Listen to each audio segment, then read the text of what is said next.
Hey, Prob Stat students, this is Mr. Mitchell here. Hope everybody's doing well. We're going to take a look at binomial. We're going to continue with that. We're going to look at the binomial distribution. And basically, we're just going to continue. We just need to add in some other things that we've already done before. So there's really nothing brand new, except we need to find the mean and standard deviation of the binomial distribution. So we're going to find the binomial distribution. We're going to make a table. And then we're going to make a histogram, which we've done before. And then we're going to find the mean and standard deviation. So those are the three pieces that we need to be able to do. And two of them we've already done before. So we have to make a histogram again. So some of this is already done for us in our notes. So what you're going to do, you have an example where we have 6 trials. Okay, remember, we have a fixed number of trials. We're going to do something 6 times, regardless of how good or bad we are at it. Our probability of failure is 0.7. And I'm sorry, probability of success is 0.7. Probability of failure means then it's 0.3. So using the formula, we can answer these questions. So we would have 6 NCR 0. And then we take that times the probability of success to however many successes. And in the first spot, we want 0 successes. And then that's times the probability of failure, which is 0.3. To how many failures we want. So if you have 0 successes, that means you have 6 failures. And that's your answer for that. And then we would also find the number of successes here for 5 successes. So that's 6 NCR 5 times probability of success 0.7 to the 5th power, 5 successes, times the probability of failure with 1 failure. And so that turns out to be this probability. And then another one shown here, the 6 trials again, 2 successes. So the 6 NCR2 times the probability of success, 0.7, with 2 successes to the power of 2, times the probability of failure, 0.3, to 4 failures, right? 2 successes, 4 failures, give me 6 trials. Okay. We could also use our calculator to do that as well. So let's just talk about finding 1, 3, and 4 then with the calculator. So if I were to go to second distribution and go down to binomial PDF. So I have 6 trials. My probability of success is 0.7. And I think we said we wanted to do 1 success.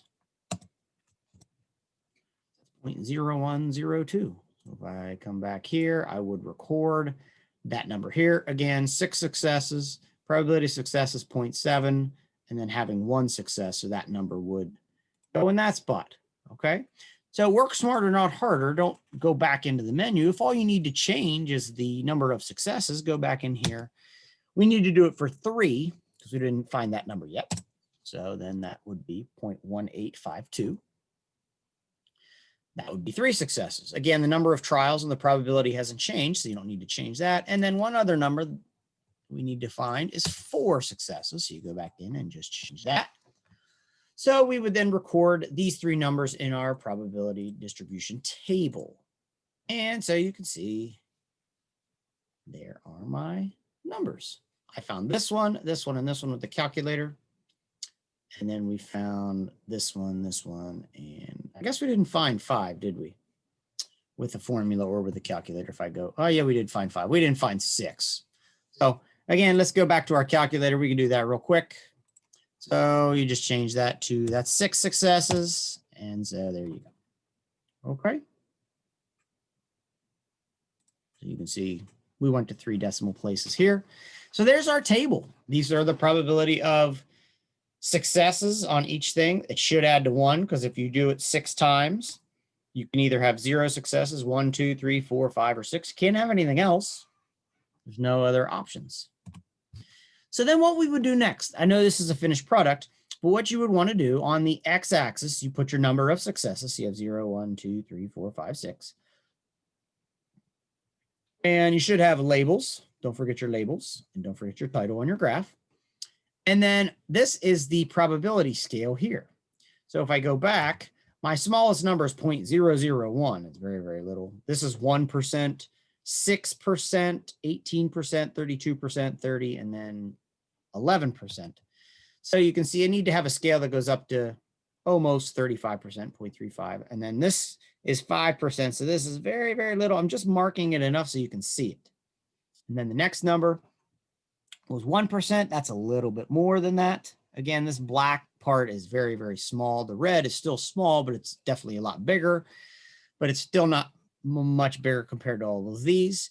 Then the 2 was 6%. So we need to get that above that 5 line. We need to get that above this line here. It's just a little bit above that. Okay. And so then I look back at my 3 successes is 18% roughly, and then 4 is 32. So this is roughly 18%. And this is roughly 32. Again, it's close. We're not getting the ruler out to measure. And then I have 30% and then almost 12%. So this is looks like it's about 30%, and then looks like it's a little more than 10. It's about 12%. Okay, so there's your histogram. We made histograms a long time ago. It's been a while since we made them, but this is how we would make it by hand. We could also use technology, either with a calculator or a computer, to make a histogram as well, and that would work fine. Okay. So then this is the new piece. We need to be able to find the mean and standard deviation, the expected value, the mean. So to find the mean, you take n times p. So you take the number of trials times the probability. And then for the standard deviation, you take the square root of the mean, NP, times the probability of failure. And then you got to take the square root of that. Okay. So in this particular problem, our number of trials were 6, and our probability is 0.7. So 6 times 0.7 is 4.2. So I expect 4.2 lone diners out of 6 to leave a tip. Okay, I know that's the first time we really looked at the context of the question, but if we go back and find the context of the question, it was the probability that a lone diner, somebody that's eating by themselves, leaves a tip. Because sometimes if you're eating by yourself, people feel less inclined to leave a tip because there's no peer pressure from the person across from you. Like, well, the only person who's going to know I didn't leave a tip is the waitress and whatever, or the waiter. And oh, well, so that's the probability that that happens. Okay, I'm not saying that I would do that, but it's a higher probability that I guess that if nobody's there, you might not leave a tip. And then your standard deviation, you take the square root of NPQ. So that's the square root of 6 times 0.7 times 0.3. And then you take the square root and you find 1.12. So there's your mean and standard deviation. That's really the only new thing that we are doing here. Okay. So let's find the expected value. We did this problem before with Brittany and her foul shooting. Okay. Brittany is shooting 7 free throws. She makes 80% of them. She's an 80% shooter. So how many do you expect her to make? Well, if she shoots 7 shots in many games, out of 7, you expect her to make 5.6. 7 times 0.8 is 5.6. She can't physically make 5.6. She can never make that, but that's not what the mean represents. The mean represents that if she shot 7 free throws many times, you would expect her to make around 5.6. Then the standard deviation, take the square root of 7 times 0.8 times 0.2, and it's about 1.06. Okay, so that's the end of my PowerPoint, and I do have some other questions that I want to take a look at. So find the mean and standard deviation for the first example with 6 questions. Again, we're building off of stuff that we've already done before. So just a little background in the question. So there are 6 questions. So that means n equals 6. So we need a probability, and we need a probability of success, a probability of failure, and then we need to know how many successes are we going for. Well, if you recall in the multiple choice example, there were 4 questions. I'm sorry, there are 4 parts to each question, and only one of them's right. So the multiple choice is 0.25. When you have 4 answers on a multiple choice question, one of them's correct, 3 of them are not. So you have a 1/4 chance of guessing. And then the probability of failure is 3/4, and that's 0.75. Okay. So if I look back, what am I asked to find? Find the mean and standard deviation. I actually don't need to know my number of successes. And this is where sometimes students get confused. If I were asked to find a probability of a certain thing, I would need to know the number of successes. But here I don't need to know that because I'm actually just trying to find the mean and I'm trying to find the standard deviation. So that's NP And here's the square root of NPQ. So we take NP, so that's 6 times 1/4. Okay. So what's that? 1.5.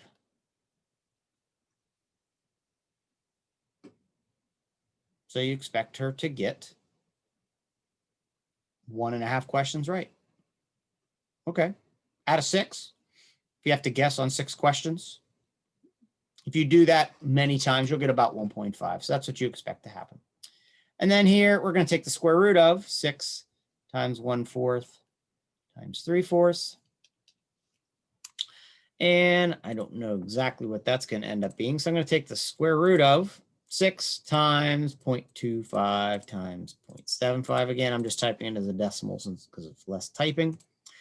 1.0606.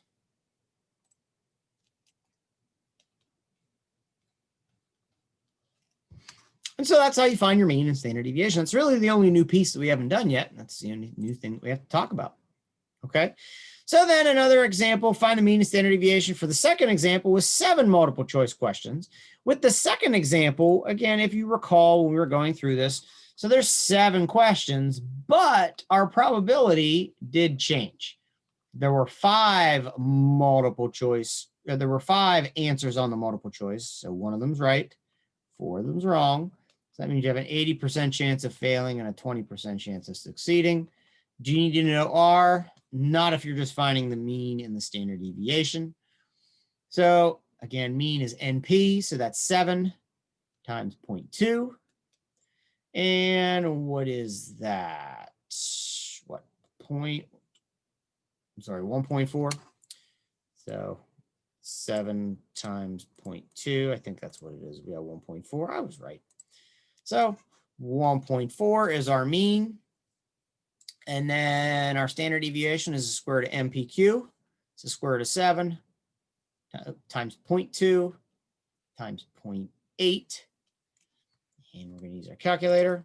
So we got the square root of 7 times 0.2 times 0.8. That's 1.0583.